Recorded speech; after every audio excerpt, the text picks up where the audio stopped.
Today's episode of the Ask Dr. Renee Show is brought to you by Archon Mounts. Archon mounts have been around for 28 years. They have 6 patents on all sorts of mounts, and you can receive your mount at archon.com, and you can use promo code AskDrRenee to receive a 10% discount.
This is what happens my first time.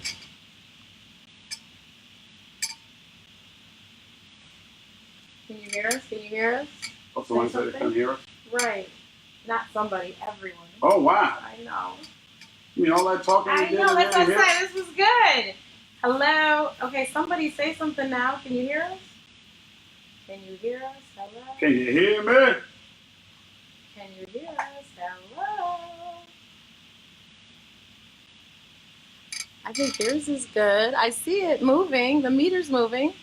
Oh, yeah, I'm on. Hello? Hello? Turn up your volume on your... I did. I just turned it all the way up. I'm talking to them. Oh, yeah. On their computer? Right. Yeah, take your volume. Oh, they can hear us now. Okay, good. Perfect. Good. Okay. We are back. We are back. We are back. But, yeah, stand-up is serious. Yeah. And, you know, my love for hip-hop runs deep. Yeah. You know, I told somebody, I was arguing with this guy at the cigar place the other day. And I said, how you going to argue with me? I am hip-hop. You can't argue with me. I love the shirt. Thank you. Yeah. I am hip-hop. And I just love it. And people like to come to me, especially people of my era, you know, just regular people on the street or whatever, and ask me all the time the same question. What do you think about today's hip-hop? What do you think about today's hip-hop? It's their hip-hop. It's not ours. Right. Right. It's not. You can't force somebody who wasn't alive to love Big Daddy Kane the way you do, or to love LL the way you do, or to love Jay-Z or Biggie or Tupac the way you do. They have to have their stars. Mm-hmm. We were allowed to have the people that we love, even though the people that we love was at the very inception of hip-hop. Right. Let them love the people that they love. Let them grow up with Drake, and let them grow up with Meek Mill and Migos and all that. Yeah. And stop acting like we ain't have whack. There was whack-ass rappers when we came up to. There was plenty of whack rappers. We won't name names. There was plenty of one-hit wonder rappers. There's plenty of people that only have one hit that some of y'all now, I ran into a legend. No, that person is not a legend. That person had one ass hit rap record back in 1992. Does not make you a legend, okay? But we had whack and we had one-hit wonders, and it's the same thing that's going on today. Mm-hmm. They got good and they got whack. Right. Yeah. I ain't got to like it. Some of it's not for me. Some of it I like. Some of it's just for me when I'm out, you know, that booty. But that's not the kind of record I'm going to be driving with like I ride with Nas, you know what I mean? Yeah, it's not. Yeah, I tell people this new music is hippity-hoppity music, and I'm too old for the hippity-hoppity. Yeah, it is. It's you know, it is what it is. It's for them. That you know, that's rap. Right. But hip-hop is Kendrick Lamar. Yeah. That's hip-hop. Yeah. Migos, I love them. And they show me number of respect, but they rap. That you know, like Kendrick Lamar, who, you know, he was in the studio with Dr. Dre and stuff like that. Right. Those people that kind of mirror them, they're good. I mean, J. Cole's, the Rap Scene, I can 3D Nantes, and all of these people. Snow the Product, and who's gotten into acting now. She's really good. There's so many out there. Remy Ma's still there. Mm-hmm. Support those people that are really hip hop. Eminem just dropped an album. Mm-hmm. Joe Budden is still out there. I like Nicki Minaj's the project that she just put out, Queen. I like the album. Those people rap to me, you know, but there are still a lot of people that are hip hop, that are about the culture, that are about the art form of rap and pushing it aggressively forward. And then there's a lot of people out there that are just rapping. So they're rappers, and then there's hip hop artists. Mm-hmm. It's a difference. Yeah, but it was funny because we lived in the Midwest. I was more drawn to the East Coast music than I was to the West Coast. Really? Mm-hmm. Oh, okay. Yeah, like I love native tongue. Oh, yeah, who don't? Love native tongue. Love native tongue. And rest the first in peace, time, Dog. Yes, rest in peace, Fife. Queens in the house. They're from Queens? Oh, yeah. Okay. So I met them at Rock the Bells. Okay. And it was funny because my RA from college loves Q-Tip. Uh-huh. And so we ran into her at the meet and greet thing, and she's like, "Renee, take my picture with Q-Tip." I was like, and Fife goes, "Everybody loves Q-Tip." And I was like, "No, you're my favorite." He goes, "For real?" I was like, "Yes." I was so excited to meet Fife. Yeah, back in the days on the Boulevard of Linden. That's right, not too far from me. No, my aunt works right there. Yeah, Linden Boulevard. Yeah. I'm right from that area. And my favorite patty place is over there too. Your favorite patty place should be on Jamaica Avenue on 160th. No, there was a patty place over there on Linden Boulevard that had the best chicken patties. Not better than the one on Jamaica. All right, but that's another debate. Brooklyn people, if anybody from Brooklyn watching this, y'all know we'll debate y'all all day. Okay. But you know, that's where I get my Trinidadian from Brooklyn. Okay. But yeah, and then when I first met Ed, I mean, one, he was Ed Lover, of course, and I was a young MTV Raps person, but his co-host was Monie Love, right? Whom, of course, I knew from all his native tongue as well. Right. Yeah, absolutely. And it was really cool to meet her, because I remember I had tweeted her before, and I almost met her backstage at Essence once, and then finally I met her in the studio. But that was really cool. And actually, the first time I met you was the first time I saw your stand-up, too, that night. Okay. I went to the club. Yeah. And he hosted a whole stand-up thing every week in Atlanta. That was really nice. Yeah, we had a good time doing that. Yeah, and you had a lot of newcomers, too. All the time. Yeah. All the time. Yeah. So, I want you to tell everyone your Oprah story, because I think that was the funniest thing I've ever heard. Oh, how I had Oprah on the radio? Okay, so I am the only person, I don't know about now, but I think still now. I think so. The only radio personality to ever have Oprah live in the studio on terrestrial radio. Now, I know she's done some satellite stuff, and she has her own stuff going on, but on terrestrial radio, not once but twice. But so she had the Legends Ball going on, and she was getting ready to go out and promote the Legends Ball. And Jamie Foxx happened to have been a friend of mine. I did his show, and just hung out with Jamie a lot when I was living in LA.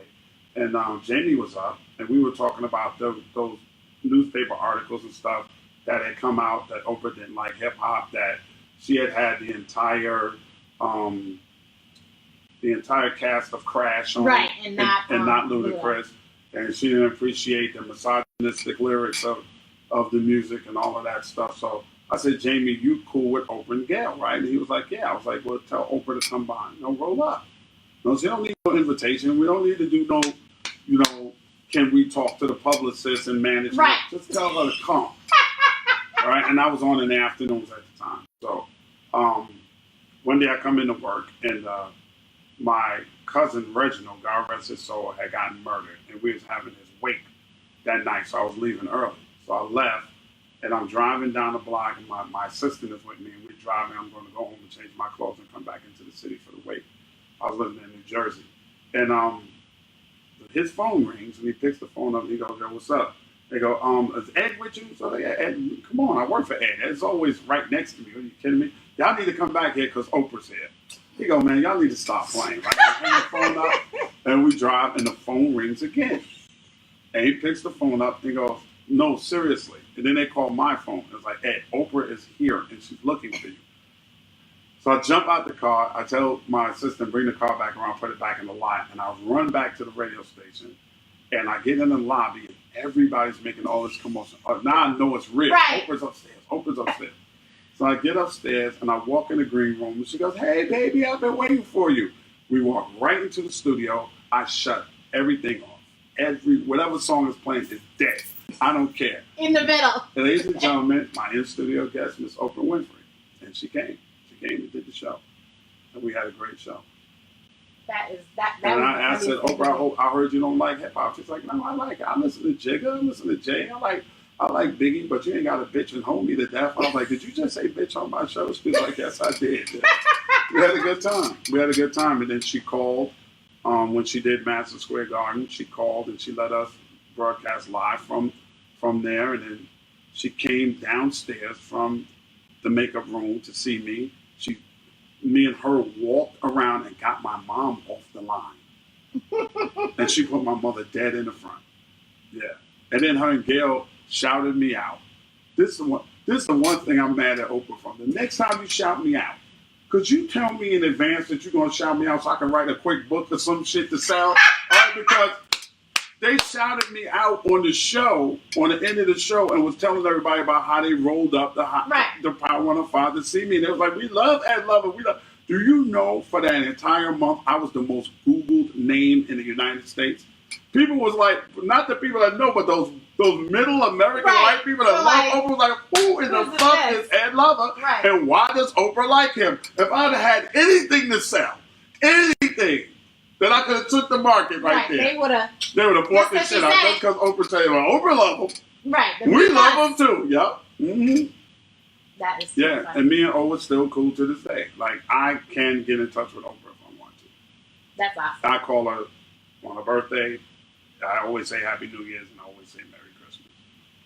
But you know how people are. People go, call Oprah and tell her, no, I'm not calling, no. Exactly. I don't want her to look at my number and be like, oh, here come Ed with that bullshit. Again. No. Right. Yeah. No, that, you can't abuse things. Yeah, we cool. Yeah. We cool as hell. Yeah, I love that story. I thought that was the funniest thing ever. But you're here in Oprah City. Now, that's the other thing. I just talked to somebody Sunday, who was like, I love her in Chicago. Yeah, I'm here.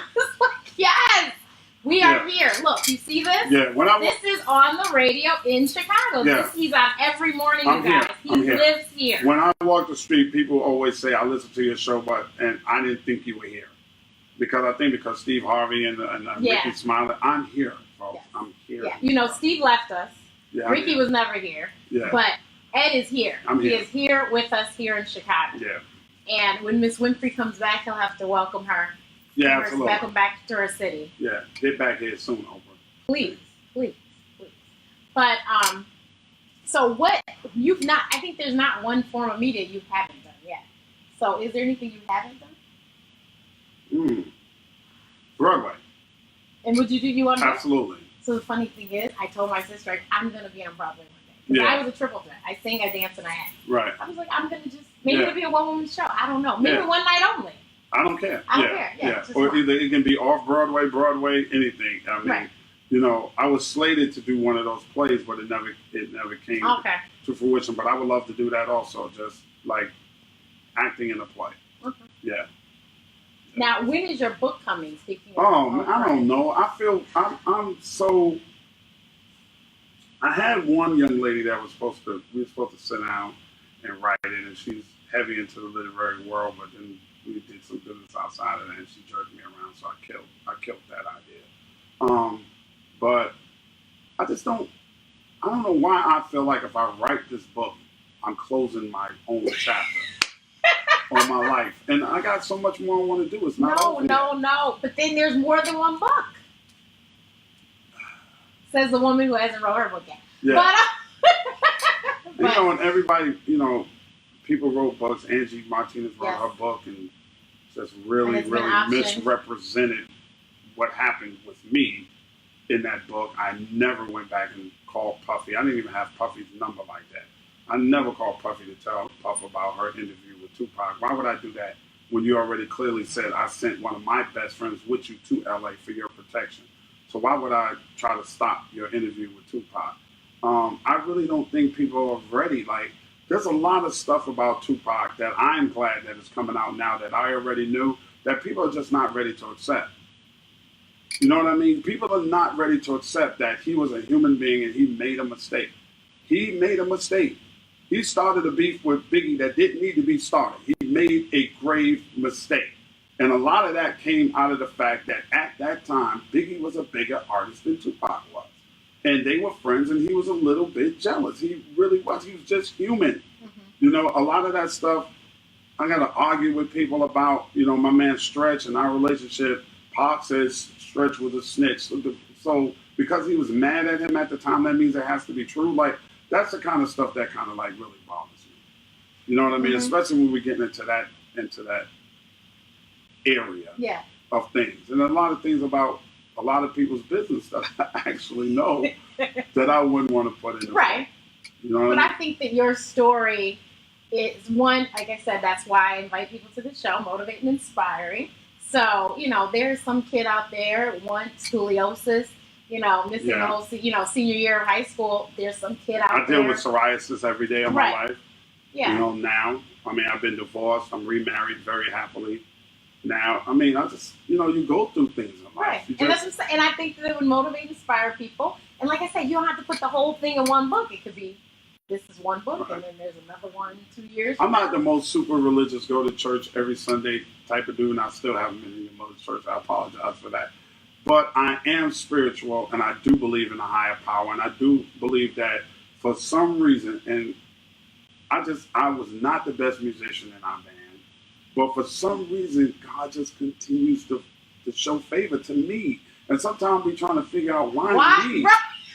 I say the same. Like out of all of these talented, so like out of all of these guys that I came through this band with, through all of these people that were way more talented than me, better musicians than me, why am I the most famous person to come out of that whole clique? Like I can't understand it, and I don't think it is for me to understand. I think it's just I work through God's will, and I always believe with my mom. She's 80 years old now. Always tells me that when God closes one door, He's going to open up the door. And another one. And believe me, it hasn't been easy. Like before I came here to Chicago, I didn't know what I was going to do.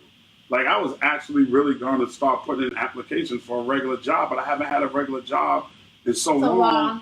I don't know what I didn't know what the next chapter of my life was going to be like. I was like, okay, am I done with radio? You know, I don't know. It was just weird. And then I had one offer from another station based in Atlanta, and it was just like the worst offer ever for who I am and all that I've worked hard for. And then like Todd and Eric called me here at Jams and flew me out, and we had a dinner, and then 2 weeks later I had a deal. So, you know, God just shows favor. It's not always what you want, but it's what you need. Right. And you also have to know your worth. You have to know your worth. He was unemployed. I was unemployed, no, can't take that job. Yeah, I was unemployed and not willing to take that job for less than what I was worth. I was unemployed. I was like, listen, there's no shame. You know what I really love? What Jeffrey Owens did. That used to be on Cosby, working at Trader Joe's. Elvin Thibodeau. There is no shame in working. And why are we shaming? Why are we shaming this man because he wants to put food on the table to feed his family? Like, why are we got to stop being so caught up. Like, right now, we're using this platform for the way the platform should be used for, right? Mm-hmm. We do good things with this platform. Like, you're inspiring people. You're having people come on here to inspire people to reach their goals, whatever goal that they have set for themselves. But we get so caught up in the BS part of this stuff. We get caught up in the monetary part of it. We get caught up when relationship goals. When you see Jay-Z and Beyonce. Yeah. Stop, don't say it. Didn't they just have a serious problem? Oh, I don't understand how Jay could cheat on Beyonce. She's a woman. When she takes all of that off, that's what he's looking at. You don't know what sex life they have. Stop thinking because somebody has more than you that they're better than you. They're not better than you. I hate when people come up to me and go, you know, Ed, because you Ed Love, I'm a nobody. Yes, you are somebody. Mm-hmm. I tell people all the time, do not come to me and tell me because you're a nobody. Yes, you are somebody. Just because of what I do, because Beyonce can sing and dance and she's extremely talented and probably has more money than all of us watching this put together, so what? She's not better than me. No. Jay-Z is not better than me. No, and one thing my dad always taught me, and it's probably a reason why I'm not further in my career, is walk in like a man, walk out like a man. Nobody's going to side talk me because they got more money. You're not going to belittle me. You're not going to talk to me like I'm stupid because you got a little change in your pocket, because a lame with money is still a lame. Okay, I know who I am. You're not going to talk crazy to me. That's not going to happen because I might punch you in your face. So it's not going to happen. So you got to understand that we got to stop getting caught up in this social media world and stick to our world. Our world is such a beautiful place. If you put the phone down for a minute and check it out. You know, I remember one time I was in the city and I was working at SiriusXM and I was turning the corner to go to work on 6th Avenue. And this young lady literally walked into the side of my car on her phone, like literally walked into my... Jesus, like that. Yeah, wham, right into the car. Oh, I'm sorry. We got to put these phones down. More and more people are dying every day from texting and driving. But you've seen these videos. There's people literally have walked into the street and got hit by cars. Yeah. Yeah, I know you've seen the video of the people walk into the fountain at the mall. Oh, absolutely. Because they not paying attention. Walk right into the water. You walk right in. We got to put the phones down. It's not, nothing is that important that we need to be buried into something that's going to make you feel like you're less than what you are. You're looking at something that somebody else has and you're having this fantasy about that their life is great because they stand in front of a Lamborghini and take a picture, or because they're on a yacht somewhere in the middle of on the Amalfi Coast. Whatever. What does that mean? Right. You have the people that you love and the people that love you. Okay, if you're in the park, so what? You're in the park, but you're having a great time in the park. What makes their time on that boat better than your time in the park. Exactly. You're not on that boat. You don't know what they're arguing about. Who wants that? I don't want that life. I like my life. I like my life that I could go to North's Bistro right here in Chicago and get love and not be swarmed. And I can have my meal and I can sit down and somebody say, hey, can I take a picture? And I'll pop up. I don't have to get security to clear a bathroom out when I wanted to go to. I don't want that life. I don't want somebody with a telescopic lens all the way over here and I feel funny about getting a boog out my nose. Yeah. I don't want it. If that's what the money comes with the fame, I don't want that. I'm perfectly comfortable with where I am. I love my life. I love being me. And I think God has blessed me tremendously to still be here 30 years after I started. It's a great life. It's not about in certain destinations. It's about enjoying this whole ride that we call life. It's about meeting great people like you. You know, they also cut off from reality. They don't get to meet people like you. They're not going to come here and do Dr. Renee Show. They might connect with a friend for life. They're so fucking lonely. It's disgusting. You're in this whole little world where you can't do anything. And every time you move, it costs you money. You know, there's very few people that have denied me.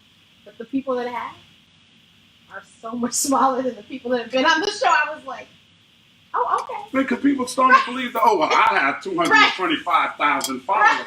So what? Right. I was like, and you know who was on the show that was the most gracious guest ever? Michelle Williams from Destiny. You see that? She's a wonderful person. I asked her. She said, you know, here's my publicist's information. Which is, you know, that's proper protocol. I emailed the publicist, never heard from the woman for months. So I told Michelle. I sent her a DM on Twitter. We follow each other, and I said, by the way, I never heard from your publicist, just to let you know. She goes, here's my email address. You email me, we'll handle this. Right. The girl emailed me back immediately. You see? And a few weeks later was on the show. You see that? And then posted that she would be on the show on Facebook, I think 3 times, on Twitter and on Instagram, and then responded to every single tweet that people posted while she was on the show. That's nice. My sister goes, Renee, she has great. He's like, why is she doing this for you? Yeah. And she also said on camera that she would be on again if I needed her to. And when I get my real huge talk show, she said she would be my first guest. I'm second.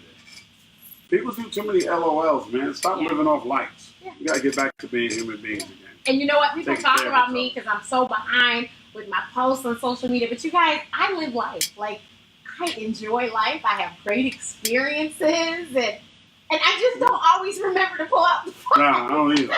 Because I always think I'm going to get a good shot anyway. So, like, why am I videotaping something 1,000 feet away? Like when I just went to the On the Run tour show. I had a great time at the show. I didn't videotape not one iota of that show. For what? It's going to be distorted. It ain't going to look good. Right. And if I want a video, I get it off one of y'all phones. I don't need it. I'm not missing my memory. No, you know what? I'm going to tell you. I went and saw all 6 New Edition. And there was a dude next to me that literally recorded the entire concert. Right. So when it was over, I said, here's my part. Could you send that to me? Exactly. I enjoyed the show. I had a ball, but he literally recorded. I'm too busy dancing. I'm too busy singing Candy Girl.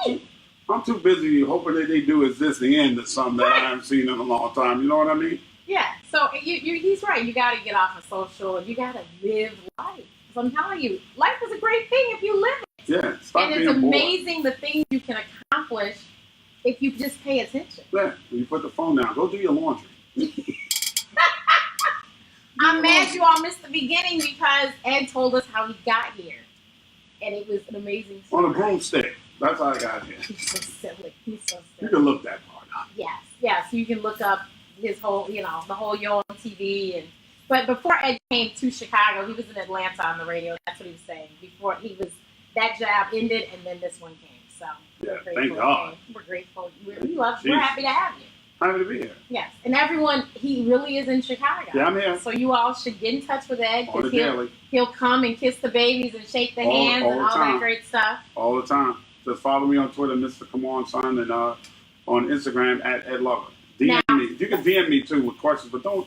You shouldn't have said that. DM me. DM me your music if you want an honest opinion too. Oh wow. Now that if you don't want honesty, nice. I'm the wrong person to DM. That was nice. If you don't want the honesty, don't DM me. DM somebody else. That was nice. So I'm not just gonna gas you up. I'm gonna tell you the truth. Tell us about Come On Son, the podcast. Come On Son, the podcast is a derivative of Come On Son, my YouTube video. Oh, and actually, you know what? My friend was like, Ed Lover's here? Is he still coming? Come On Son? That's what she said in the second sentence. The only thing that's stopping me right now from doing Come On Son is finding the correct person to edit it. Like I said, life goes up and down, and there's a one time that I was having some financial problems, and I just couldn't afford my editor anymore. So I kind of slowed down off of doing the Come On Sons. But it seems that people keep, every time I go somewhere, man, you need to bring back Come On Son, yo. I don't know, I may. But you can subscribe to this podcast. It's really fabulous. So it's on iTunes and SoundCloud. Come On Son, the podcast is called. Yeah, so definitely subscribe. But Isn't it funny how everybody getting into podcasting now? I know. Stop. There's so many. Stop. I saw something the other day. It just turned my stomach. Like, this person doing a podcast? Like, dude, for real? Like, you are not. Stop.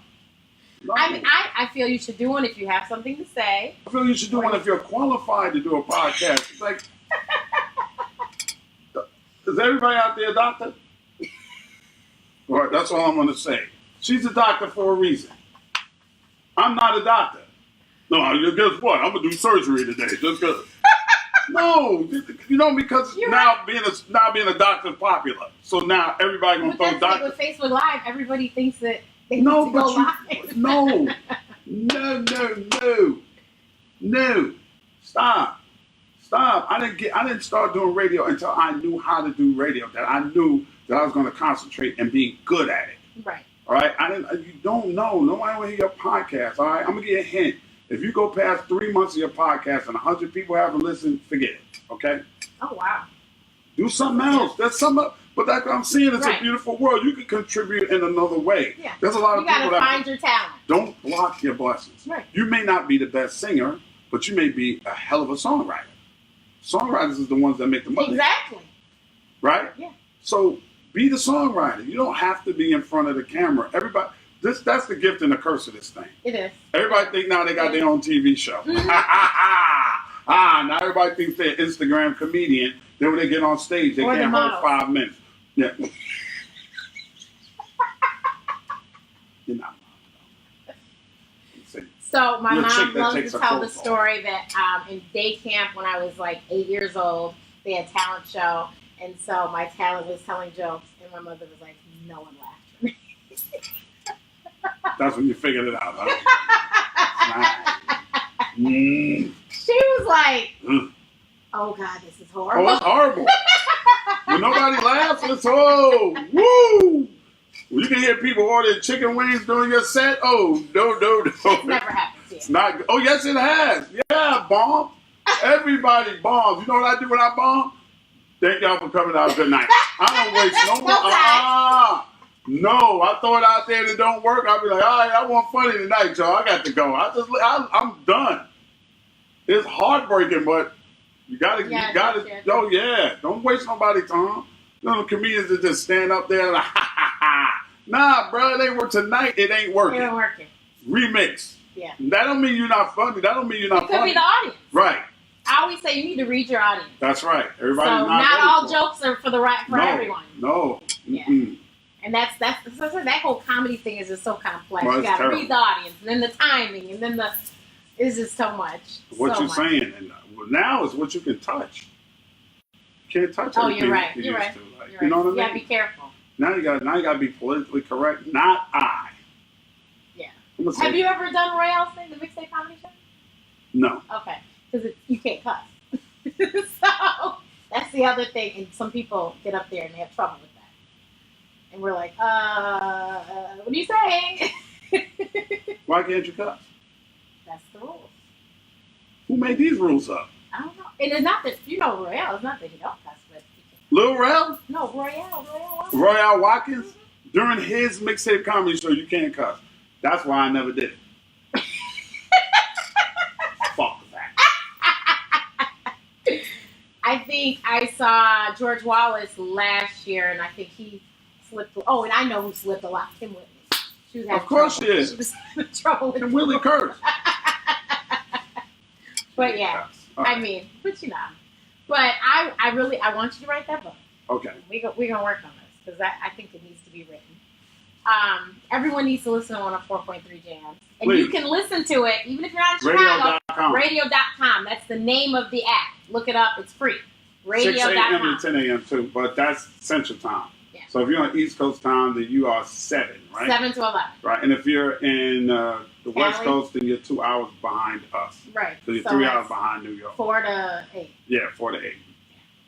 So check it out. And I'm sorry you guys missed the beginning because it was really good. I'll come back and do it again. Yes. But thank you so much. Thank you, Dr. Renee. You guys make sure you like my page, share this, subscribe to my YouTube channel because we are going to put this on YouTube. And, give your girl a little bit of love so she doesn't, because I'm trying to bring it back. Next week, we're going to have one of the stars of Hamilton. Ooh. I finally saw Hamilton a few weeks ago. It was good. I haven't seen it yet. Okay, well, you got to check it out. Peace, y'all. Alrighty then. Thank you, everyone. Have a great day. Good, son.